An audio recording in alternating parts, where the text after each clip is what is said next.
Hello, and welcome to another episode of Misadventures and My Quest for Gainful Employment.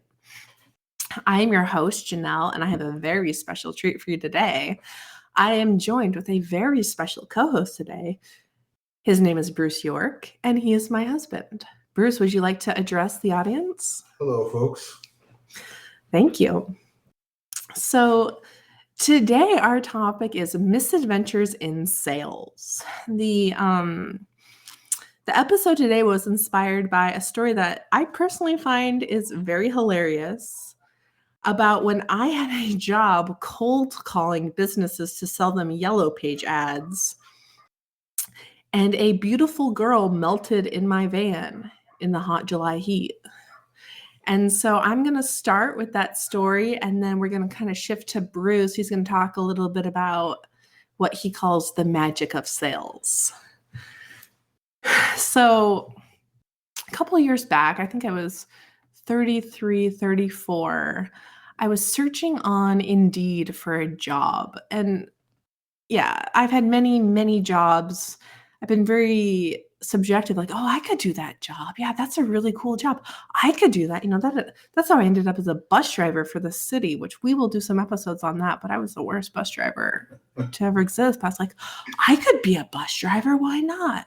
So I read this ad that's like, no experience needed, $60,000 average starting pay. And I was looking, I'm like, oh, this looks like a great job. All this money, this sounds really good. And no experience needed. Well, I don't have any experience. It's perfect for me.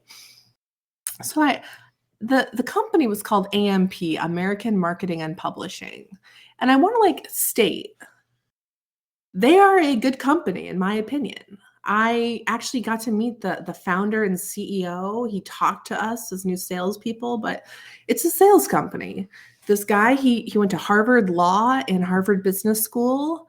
And in the summers, as far as I understand, he and his brother started their own business where they created a small yellow book ad directory, and they sold ads in it and started the small business. And this guy graduated from Harvard Law and turned it into a company. So he had this product. He had that he created. The idea is salespeople would go into towns and we'd literally visit 40 businesses a day and try to sell them space in this book. And then they worked with people like designers over the internet and over the phone. And then we put out a Yellow Page with ads. And so I kind of strictly conceptual level, I think it's kind of neat. He created value. You know what I mean? He created a product. He created the value in the product. That's kind of cool. And anyways, long story short is anybody could work for them, but it was a commission job, So I remember it's kind of weird. I didn't fully understand what the job would entail, but at first I had to meet with this guy, and he asked me questions, and then he gave me the secret script that I had to have memorized by a certain day.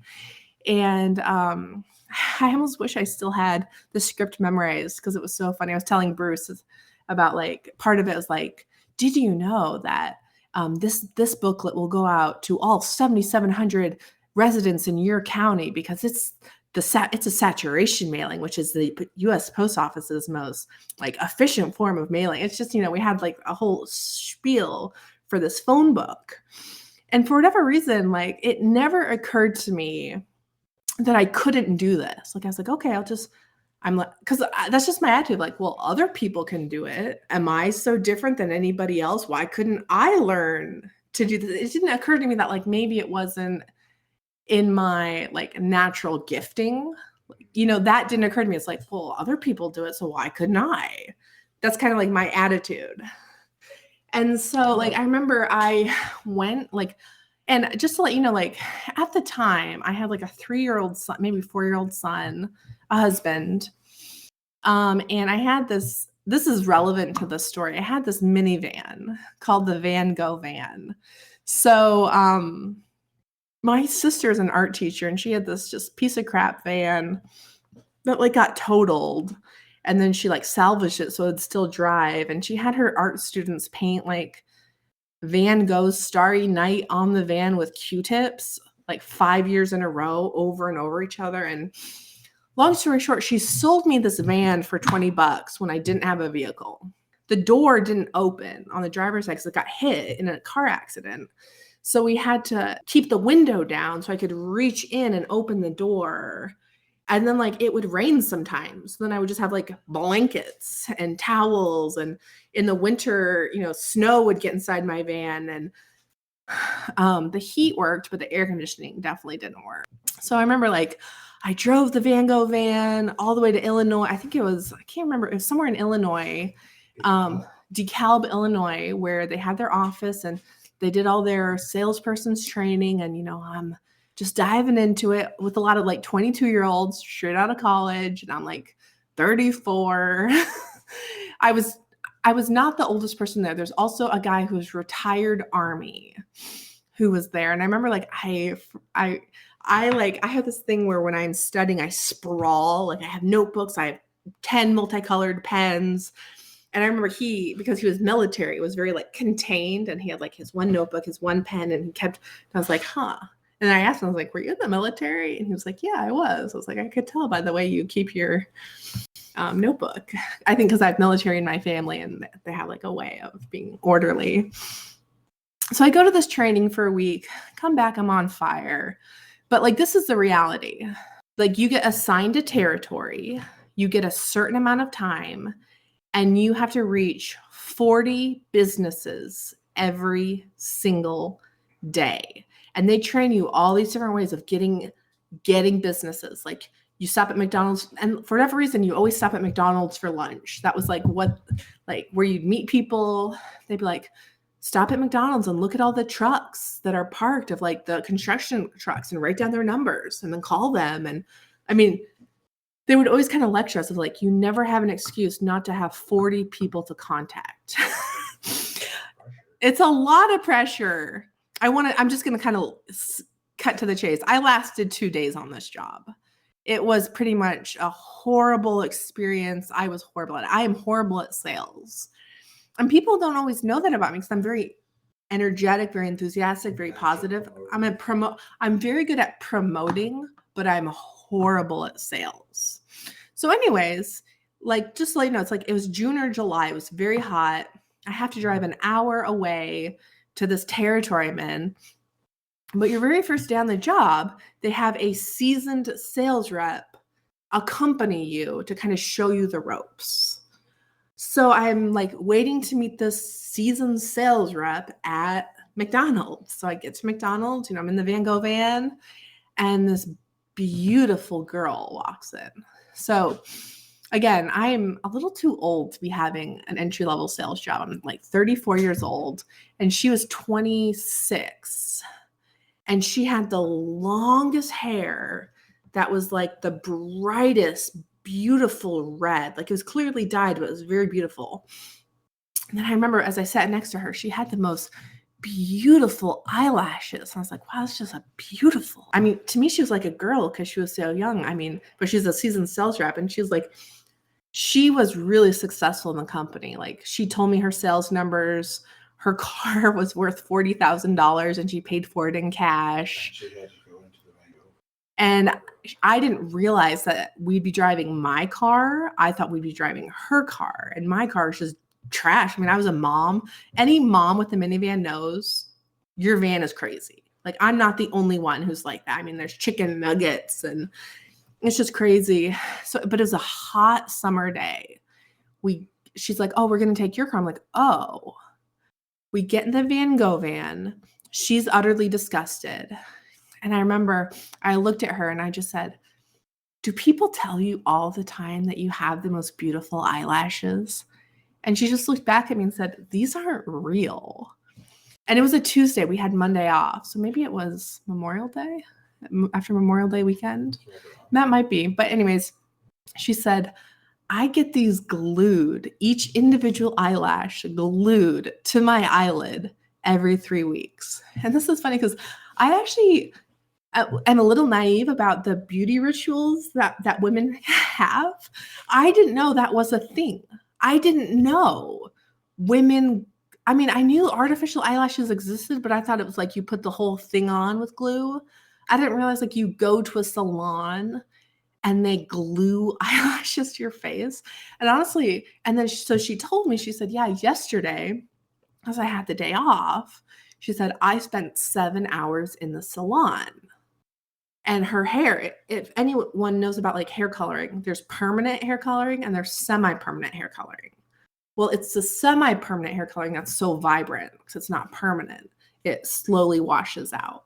So she said, yesterday I spent 7 hours in the salon getting my semi-permanent hair coloring done and my eyelashes. Quite an investment. It's quite, but I think she made really good money at the company, you know? I didn't even say this, but like, I remember when I was learning, I was going to be like trained in sales. I remember saying like, I want to study under the number one salesperson at the company. And then I did at the training. The number one sales rep trained us, and we learned he made over $200,000 a year just selling Yellow Book ads. And then in my mind, I'm like, well, he does it.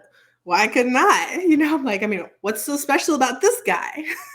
That's just like my attitude. Like, well, what makes them different, So she told me this. I was like, huh. So we're like driving around. We're not, oh yeah, our very first hit, we got a sale, and it was for the inside cover of the Yellow Page for a full color ad.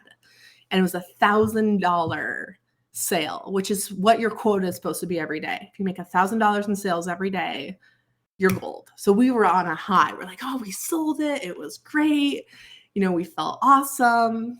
And then the sun came out, and my van did not have air conditioning. It just simply did not have it. And she starts getting very hot, and the semi-permanent hair coloring in her hair starts seeping off of her hair onto her face. And she has like these reddish orange stripes going down her cheek and neck because her hair like came down to her butt. Beautiful hair. But then she started looking through the mirror because her eyelashes, the glue hadn't set. It takes 48 hours for the glue to set. It had only been 24. And it was really, really hot in my van. Her eyelashes are starting to droop and fall off, and she's trying to pull them up. And she's clearly distressed. And she starts saying like she's having indigestion. We had to get Tums because it was so hot. And I think she was stressed out about what was happening to her. And I remember she just looked at me and said, can you please turn the air conditioning on? And then I said, it doesn't work, but I'll do it. So then I turned the air conditioning on. And then she holds her hand over the vent and goes, this is hot air. Like, just like, so like despondent, like help. Like she just like needed help. And like, what, and I remember like, as that day I worked 2 days after that. I didn't make a single sale, and it was just pretty horrible. I mean, maybe if I had a car with air conditioning, it would have been more bearable because you're just in your car all day. But that's neither here nor there. But I remember I was telling my sister, I'm like, she literally melted, like a beautiful girl melted in my van. And I was like, can you believe this? And Sandra said, yeah. She's like, on the one hand, it's funny that you're telling the story, but imagine the story that she's telling everybody. Like, you would not believe this van. It is wrecked. It's painted like Van Gogh. There's chicken nuggets on the seat. I melt, and I told another friend about, I've told this story many times. I think it's really funny that this girl like literally melted in my van. It's horrible for her. I've told the story many times, and I remember like one of my friends was like, well, she wasn't a true beauty because she wasn't a natural beauty. But I want to say like, she put a lot of effort into her beauty. She's very beautiful. Pretty big investment. 7 hours. 7 hours in the salon. And then every 3 weeks. Every 3 weeks, at least for her eyelashes. Yeah. So American Marketing and Publishing, AMP, one thing that they really did well is they kind of feed their salespeople. Like every quarter, every 3 months, you can go for like an overnight retreat where they'll pay for your hotel and your mileage, and you'll kind of get jazzed up on pro sales literature, which actually I eat up that kind of stuff, even though I'm not a salesperson. like one book, like they gave me a free book called The Magic of Thinking Big, and it's a fantastic book. I think everyone should read it. And again, like even though A&P didn't work out for me, I do want to leave on a positive note that I think they're a great company. I thought the founder was a really cool guy. I do love that sales will take anybody. You know, like that's what they say, like sales will take anybody, because if you don't sell, then they don't have to pay you commission, then they're not out anything. It was a cool concept. But then, you know, I tell people like, and at the same time, like the company was great, but it was one of the worst jobs I ever had, because I would just go into businesses and say, hi, would you like to, start saying the script, and then they'd be like, get the F out of my business. Like I remember this lady was, she was a hairdresser, and I'm trying to sell her space in the Yellow Book ad. And she was just like, get out of here. She's like, I don't want you here. Get out of here. And I was like, it's just, you're never wanted as a salesperson. I didn't feel that way. I felt like everybody wanted me out of their business. And it was too hard for me to handle, to just always be unwanted where I went. That rejection. Yeah. You know, so my husband Bruce is a carpenter, and I don't want to say carpenter. He's a Finnish carpenter who builds custom cabinets. Yeah. Well, you'd say that's accurate. Yeah. He builds very, very beautiful, complex fireplaces, custom kitchen cabinets, live edge. He just builds really beautiful things. He has also done a lot of really historical renovations for like churches, where that skill set is kind of dying. You know, fewer and fewer woodworkers are able to do that work, and just kind of want to brag on him a little bit. But so it's been his business has been in the family for generations. Yeah, 8 generations. 8 generations, and so it's been passed down of carpenters. And so Bruce works very closely with his dad, and his dad has the magic of sales. And Bruce was kind of sharing with me what it was like. So I kind of want you to share with the viewers and what's like on your end, being with someone who has the magic of sales. I am not gifted in that way whatsoever. I'm not gifted with the gift of gab, the ability to just put myself out there. Mm-hmm. And my dad is the complete opposite. And it just flows out of him so naturally. Like just this Saturday, we were at a customer's house, and they bought quite a bit of stuff from us. You said like 15,000. Yeah, like they had already bought 15,000. He walked out of there selling $2,000 more worth of stuff.